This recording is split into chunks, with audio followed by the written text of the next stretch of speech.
Today, we will learn one of the most useful proof techniques in mathematics, the proof by contrapositive. Sometimes, proving a statement directly is difficult. That is direct proof, no? But if we prove its contrapositive instead, the proof becomes much easier. So let's see how it works step by step. So prove if n square is even, then n is even. So first, we need to identify the two parts of this statement. In fact, this is a conditional statement.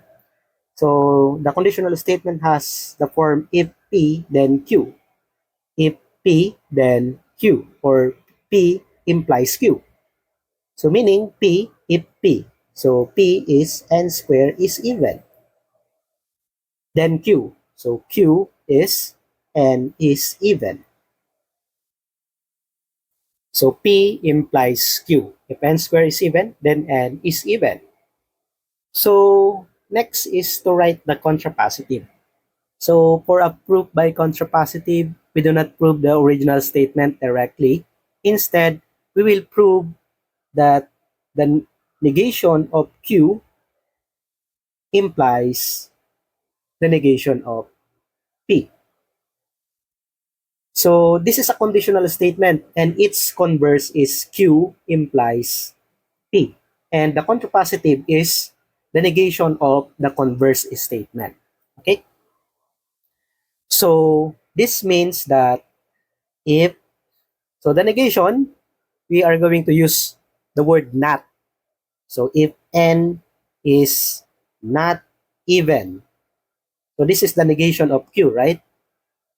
Then negation of P. Then n squared is not even. So in simpler words, if n is not even, meaning that is odd, right? Then n squared is odd. So this is the contrapositive. So we will prove that if n is odd, then n squared is odd. Okay? Now, let us assume that n is odd. So we are going to prove this statement. Okay?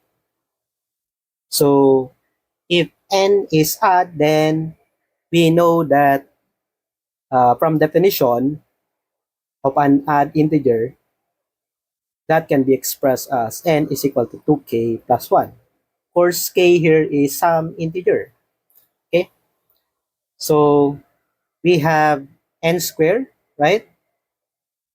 So if n is odd, then n squared is odd. So n squared is equal to, just substitute 2k plus 1 square. Now recall from algebra that a plus b square equals a square plus 2ab plus b square. So meaning the square of this is 2k square, that is 4k square, plus 2k times 1, 2k times 2, that would be 4k plus the square of 1, 1, right? So now let us factor this. So we have, so 2 square plus 2k plus 1. So we do not factor out k. And of course 4k is the common factor, but instead we just factor 2 to make this expression be equal to 2 m plus 1, right? So we let m be equal to 2k squared plus 2k. So of course, since we let k be equal to an integer, therefore, 2k squared plus 2k is also an integer. So we let m be that expression. So that must be also an integer. So n squared now is equal to 2m plus 1. So this form is the same form with n is equal to 2k plus 1. So hence, n squared is odd, right? So we have now the conclusion. So if n is odd, then n square is odd. So we have proved the contrapositive. So this proves the contrapositive, right? And because a statement and its contrapositive are logically equivalent, the original statement must also be true.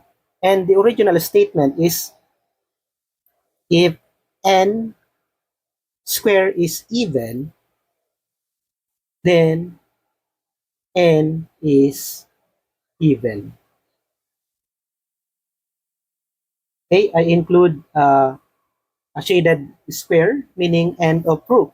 And that is how proof by contrapositive works.